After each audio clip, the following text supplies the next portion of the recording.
Welcome back everybody to another Power Rangers review. Today I'll be discussing with you guys the first Nickelodeon television show that was Power Rangers, and that is Power Rangers Samurai. After RPM, Jetix was canceled, and then there was a 3-year hiatus for Power Rangers, and Haim Saban actually bought the rights back to Power Rangers and created Power Rangers Samurai. This was shot in like HD, and it was on Nickelodeon, and it was friendly, and actually had a pretty cool storyline. And each generation passed down the Samurai Ranger ability, and the current generation has to fight off these things called the Nightlock using their samurai power that they've gained from generations ago. Like I said, this was on Nickelodeon, so you already kind of have an idea where this was going. Before we get into this review, I like to let you guys know that this is split into 2 parts. There's Samurai and Super Samurai.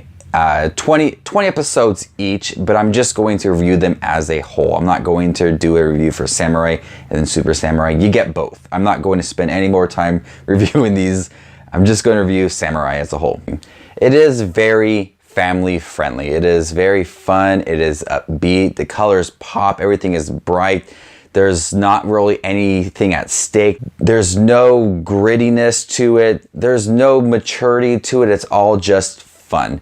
And that's what my main issue is with the Samurai show, is that it's way too much fun. It doesn't have a plot that's really developing, and it's afraid to take risks. It's afraid to get dark. It's afraid to develop a storyline where the Rangers are in dire need of help because of the villains.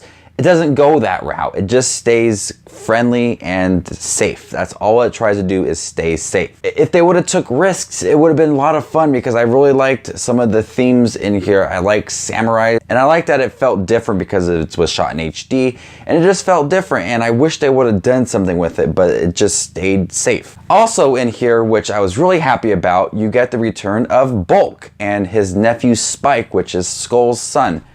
I don't know if it's actually his nephew or just likes to call him his nephew, but we get the return of Bulk. And in the Mighty Morphin Power Rangers series, Bulk knew all of the Rangers. He knew Tommy and Jason, Kimberly, all of them. He didn't know that they were Rangers, but he was somewhat friends with them.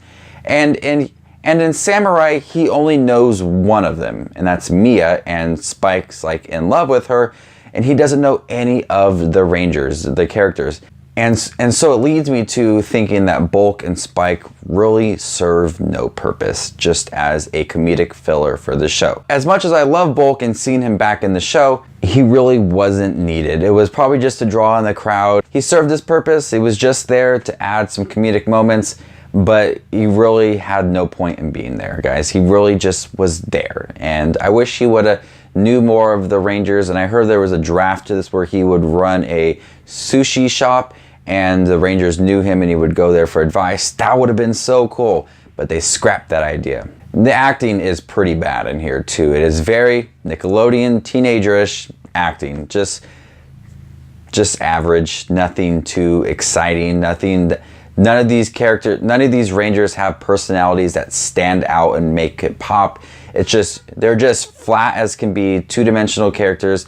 Nothing that's truly exciting for him. So much as I really liked the idea behind Samurai, it just kind of fell flat. They made it as like a throwback to the Mighty Morphin. They had a remix theme song that was the Go Go Power Rangers.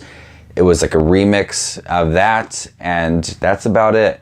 I mean, I liked the colors. I liked that it was poppy, it was flashy. I liked the Zords. The suits were pretty cool, but it was afraid to take risks. It stayed it safe, didn't really develop anything too interesting. And so I'm gonna go ahead and give Power Rangers Samurai a C-. At certain points, I kind of had fun watching it, but that's about it. Like, just fun. I wasn't like, this is a pretty good storyline. I really like this character. That villain's really awesome. None of that. Thank you guys for checking out my review for Power Rangers Samurai. What did you guys think of Samurai? This was 2011, so just a couple years ago that we got this show. Next up is Megaforce, and then the last one, Dino Charge. Thank you guys for watching. As always, you guys are the best. If you like this video, give it a thumbs up and subscribe to my channel here on YouTube. That's Just Watch Movies, and you stay classy, YouTube.